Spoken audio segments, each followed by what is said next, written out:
ਇਕ ਓੰਕਾਰ ਸਤਿਨਾਮ ਕਰਤਾ ਪੁਰਖ ਨਿਰਭਉ ਨਿਰਵੈਰ ਅਕਾਲ ਮੂਰਤ ਅਜੂਨੀ ਸੈਭੰ ਗੁਰ ਪ੍ਰਸਾਦ।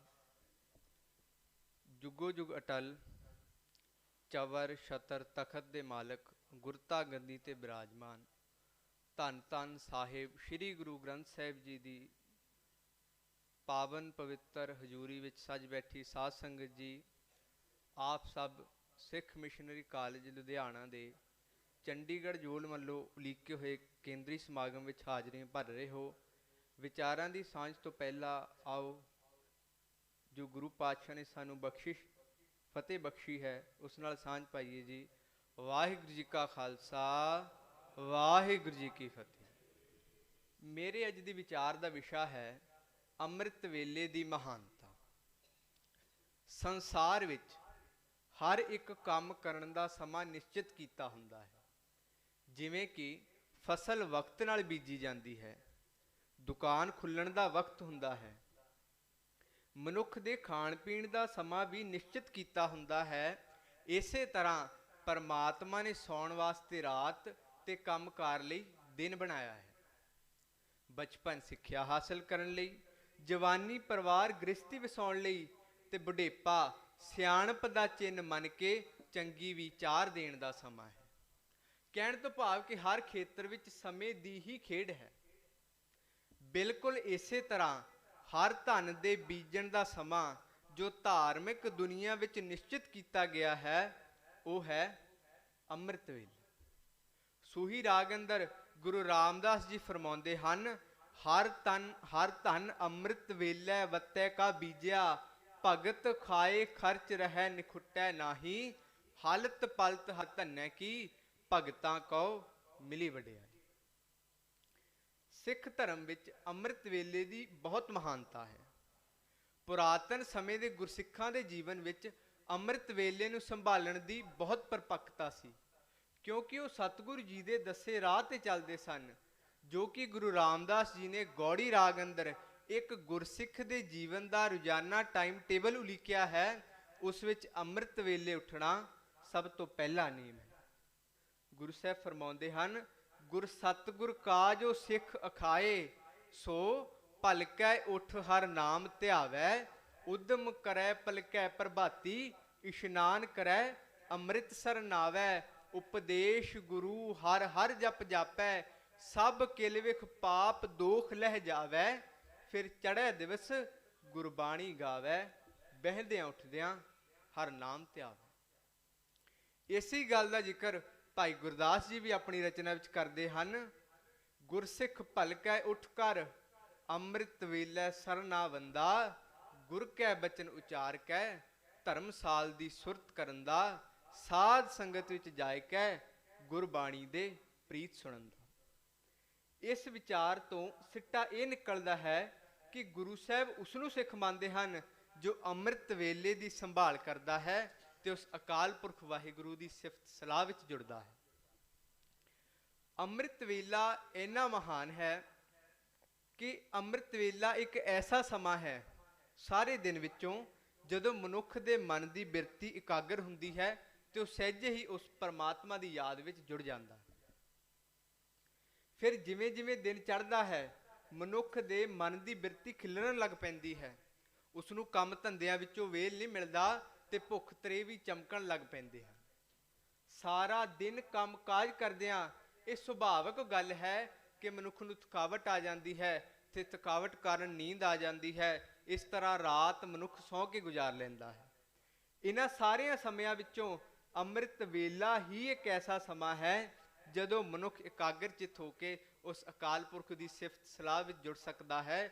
ਗੁਰੂ ਨਾਨਕ ਸਾਹਿਬ ਫਰਮਾਉਂਦੇ ਹਨ, ਸਬਾਹੀ ਸਾਲਾਹ ਜਿਨੀ ਧਿਆਇਆ ਇੱਕ ਮਨ, ਸੇਈ ਪੂਰੈ ਸ਼ਾਹ, ਵਖਤੈ ਉੱਪਰ ਲੜ ਮੁਏ, ਦੂਜੇ ਬਹੁਤੈ ਰਾਹ, ਮਨ ਕੀਆਂ ਮਤੀ ਖਿੰਡੀਆਂ, ਬਹੁਤ ਪਏ ਅਸਗਾਹ, ਗੋਤੇ ਖਾਹੇ ਨਾ ਨਿਕਲੈ, ਤੀਜੇ ਮੋਹੀ ਗਿਰਾਹ, ਭੁੱਖ ਤਿਖਾ ਦੋਏ ਭੌਂਕੀਆਂ, ਖਾਦਾ ਹੋਏ ਸਵਾਹ, ਭੀ ਖਾਣੇ ਸਿਓ ਦੋਸਤੀ, ਚੌਥੈ ਆਈ ਊਂਗ, ਅੱਖੀ ਮੀਟ ਪਵਾਰ ਗਿਆ। ਜਦੋਂ ਅੰਮ੍ਰਿਤ ਵੇਲੇ ਦਾ ਅਭਿਆਸ ਪੱਕਾ ਹੋ ਜਾਏ ਤਾਂ ਫਿਰ ਅੱਠੇ ਪਹਿਰ ਮਨ ਉਸ ਪਰਮਾਤਮਾ ਦੀ ਯਾਦ ਵਿੱਚ ਜੁੜਿਆ ਰਹਿੰਦਾ ਹੈ ਤੇ ਇਸ ਅੰਮ੍ਰਿਤ ਵੇਲੇ ਦੀ ਕੀਤੀ ਹੋਈ ਕਮਾਈ ਦੇ ਸਦਕਾ ਹੀ ਮਨ ਵਿਕਾਰਾਂ ਦੇ ਹੱਲਿਆਂ ਤੋਂ ਬਚਦਾ ਹੋਇਆ ਆਤਮਿਕ ਅਡੋਲਤਾ ਵਿੱਚ ਜਾ ਟਿਕਦਾ ਹੈ। ਗੁਰੂ ਅਰਜਨ ਸਾਹਿਬ ਫਰਮਾਉਂਦੇ ਹਨ, ਉੱਠ ਇਸ਼ਨਾਨ ਕਰੋ ਪ੍ਰਭਾਤੇ, ਸੋਏ ਹਰ ਆਰਾਧੇ, ਬਿਖੜੈ ਦਾਉ ਲੰਘਾਵੇ ਮੇਰਾ ਸਤਿਗੁਰ, ਸੁਖ ਸਹਿਜ ਸੇਤੀ ਕਰ ਜਾਤੀ। ਗੁਰੂ ਨਾਨਕ ਸਾਹਿਬ ਇਸ ਅੰਮ੍ਰਿਤ ਵੇਲੇ ਨੂੰ ਅੰਮ੍ਰਿਤ ਬਣਾਉਣ ਲਈ ਉਸ ਪਰਮਾਤਮਾ ਦੀ ਸਿਫਤ ਸਲਾਹ ਦੀ ਵਡਿਆਈ ਕਰਨ ਨੂੰ ਆਖਦੇ ਹਨ। ਗੁਰੂ ਸਾਹਿਬ ਕਹਿੰਦੇ ਹਨ ਕਿ ਇਸ ਸਿਫਤ ਸਲਾਹ ਨਾਲ ਮਾਨੋ ਇੱਕ ਕੱਪੜਾ ਮਿਲ ਜਾਂਦਾ ਹੈ, ਜਿਸ ਤਰੀਕੇ ਨਾਲ ਦੁਨਿਆਵੀ ਕੱਪੜਾ ਸਾਨੂੰ ਮੀਂਹ ਪਾਣੀ ਆਦਿਕ ਤੋਂ ਬਚਾ ਕੇ ਰੱਖਦਾ ਹੈ, ਇਸੇ ਤਰ੍ਹਾਂ ਇਹ ਜੋ ਰੱਬੀ ਸਿਫਤ ਸਲਾਹ ਦਾ ਕੱਪੜਾ ਹੈ ਸਾਨੂੰ ਵਿਕਾਰਾਂ ਦੇ ਸੇਕ, ਵਿਕਾਰਾਂ ਦੀ ਮੀਂਹ ਹਨੇਰੀ ਆਦਿਕ ਤੋਂ ਬਚਾ ਕੇ ਰੱਖਦਾ ਹੈ। ਸਗੋਂ ਪੱਤ ਦਾ ਕੱਪੜਾ ਬਣ ਕੇ ਸਾਡੇ ਔਗੁਣਾਂ ਨੂੰ ਢੱਕਦਾ ਹੈ। ਇਸ ਰੱਬੀ ਸਿਫਤ ਸਲਾਹ ਦੇ ਕੱਪੜੇ ਦੀ ਇੱਕ ਇਹ ਵੀ ਖਾਸ ਗੱਲ ਹੈ ਕਿ ਇਸ ਨਾਲ ਮੋਖ ਦੁਆਰ ਭਾਵ ਰੱਬ ਦੀ ਅਭੇਦਤਾ ਵੀ ਪ੍ਰਾਪਤ ਹੋ ਜਾਂਦੀ ਹੈ। ਹਰ ਪ੍ਰਕਾਰ ਦੇ ਵਿਕਾਰਾਂ ਤੋਂ ਬਚਣ ਵਾਲਾ ਮਨੁੱਖ ਹੀ ਸਚਿਆਰ ਹੁੰਦਾ ਹੈ ਅਤੇ ਸਚਿਆਰ ਹੀ ਜੀਵਨ ਦਾ ਆਦਰਸ਼ ਹੈ।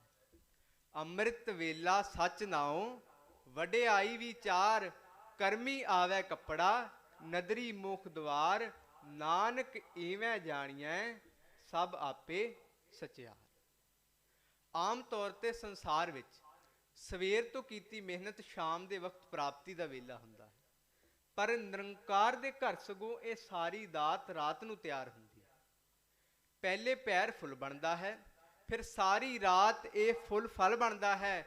ਜਿਹੜਾ ਸੇਵਕ ਰਾਤ ਨੂੰ ਸੌਣ ਲੱਗਿਆ ਸੋਹਿਲਾ ਸਾਹਿਬ ਦੀ ਬਾਣੀ ਰਾਹੀਂ ਫੁੱਲ ਲਈ ਅਰਦਾਸ ਕਰਦਾ ਹੈ, ਫਿਰ ਸਾਰੀ ਰਾਤ ਇਹ ਫੁੱਲ ਫਲ ਬਣ ਜਾਂਦਾ ਹੈ ਤੇ ਅੰਮ੍ਰਿਤ ਵੇਲੇ ਇਸ ਫਲ ਦੀ ਦਾਤ ਨੂੰ ਪਰਮਾਤਮਾ ਪਾਸੋਂ ਪ੍ਰਾਪਤ ਕਰਨਾ ਹੁੰਦਾ ਹੈ।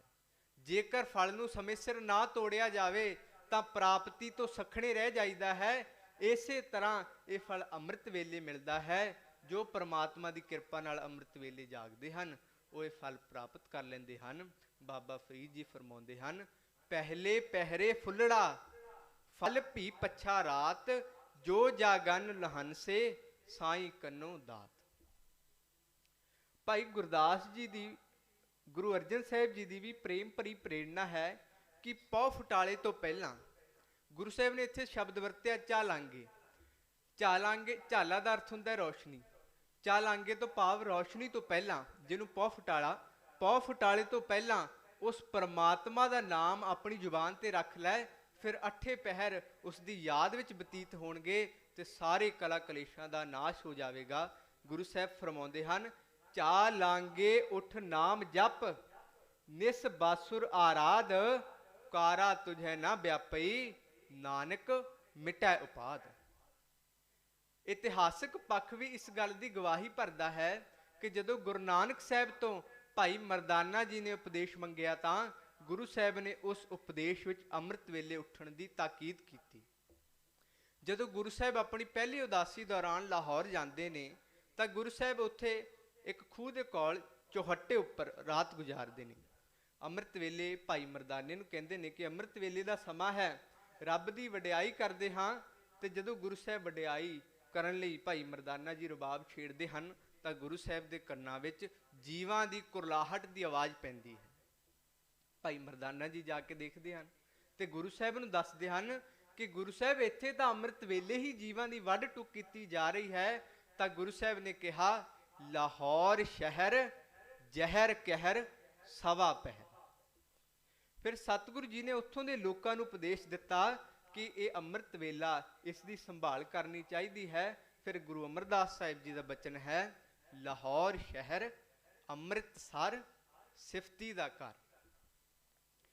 ਗੁਰੂ ਅੰਗਦ ਦੇਵ ਜੀ ਨੇ ਜਦੋਂ ਧਿੰਗ ਨਾਮ ਦੇ ਕਨਾਈ ਨੂੰ ਸਿੱਖੀ ਦੀ ਦਾਤ ਬਖਸ਼ਿਸ਼ ਕੀਤੀ ਤਾਂ ਗੁਰੂ ਸਾਹਿਬ ਨੇ ਉਪਦੇਸ਼ ਦਿੰਦਿਆਂ ਫਰਮਾਨ ਕੀਤਾ ਕਿ ਗੁਰਬਾਣੀ ਦਾ ਕੀਰਤਨ ਸੁਣਨਾ, ਸੰਗਤ ਦੀ ਸੇਵਾ ਕਰਨੀ ਤੇ ਅੰਮ੍ਰਿਤ ਵੇਲੇ ਉਸ ਪਰਮਾਤਮਾ ਦੀ ਯਾਦ ਵਿੱਚ ਜੁੜਨਾ ਹੈ। ਗੁਰੂ ਰਾਮਦਾਸ ਜੀ ਦੇ ਵੇਲੇ ਭਾਈ ਮਈਆ, ਭਾਈ ਨਈਆ, ਭਾਈ ਤੁਲਸਾ ਤੇ ਭਾਈ ਜਾਪਾ ਆਦਿਕ ਸਿੱਖਾਂ ਨੇ ਬੇਨਤੀ ਕੀਤੀ ਕਿ ਗੁਰੂ ਸਾਹਿਬ ਅਸੀਂ ਤਾਂ ਗ੍ਰਸਤ ਲਪੇਟੇ ਪਏ ਹਾਂ, ਕੋਈ ਉਧਾਰ ਦਾ ਰਾਹ ਦੱਸੋ। ਤਾਂ ਗੁਰੂ ਸਾਹਿਬ ਨੇ ਉਹਨਾਂ ਨੂੰ ਉਪਦੇਸ਼ ਦਿੱਤਾ ਕਿ ਜਿਸ ਤਰੀਕੇ ਨਾਲ ਤੁਸੀਂ ਘਰ ਦੇ ਕੰਮ ਧੰਦਿਆਂ ਨੂੰ ਪਿਆਰ ਕਰਦੇ ਹੋ, ਤੈਸਾ ਹੀ ਗੁਰਬਾਣੀ ਨਾਲ ਪਿਆਰ ਕਰੋ। ਪਹਿਰ ਰਾਤ ਰਹਿੰਦੀ ਅੰਮ੍ਰਿਤ ਵੇਲੇ ਉੱਠ ਕੇ ਉਸ ਪਰਮਾਤਮਾ ਦੀ ਯਾਦ ਵਿੱਚ ਜੁੜੋ। ਗੁਰਬਾਣੀ ਦਾ ਸ਼ਰਧਾ ਸਹਿਤ ਪਾਠ ਕਰੋ।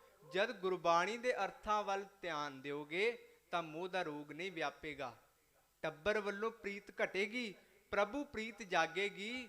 ਅੰਮ੍ਰਿਤ ਵੇਲੇ ਉਸ ਪਰਮਾਤਮਾ ਦੀ ਸਿਫਤ ਸਲਾਹ ਵਿੱਚ ਮਨ ਲਾਇਆ, ਮੋਹ ਦੇ ਰੋਗ ਤੋਂ ਨਿਵਰਤੀ ਹੋ ਜਾਏਗੀ।